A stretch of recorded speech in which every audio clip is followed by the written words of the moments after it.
I can tell you what it would not be. It would simply be a suggestion that somehow or other that trait was produced by evolution and I have to accept it, even in the absence of any detailed explanation of how that trait really arose by the evolutionary mechanisms.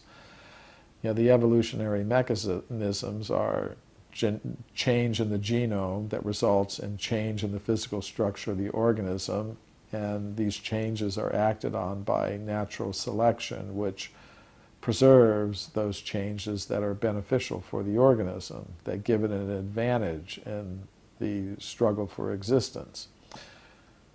So if somebody's going to propose an evolutionary explanation for some particular behavior or structure in an organism, I would expect to see, well, here's the genomic structure of the animal that didn't have the trait. Here's the exact genetic change that resulted in the production of a particular protein in the embryological development of that animal, and here's the effect that the production of that protein had on the physical structure of the organism, and here's the advantage in survivability that the production of that trait in the organism gave the animal.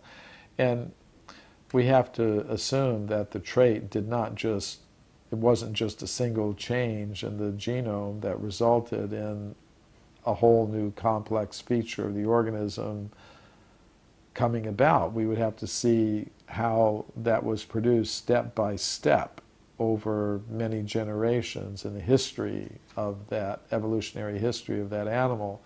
That's what I would regard as a satisfactory explanation, evolutionary explanation for the origin of that trait.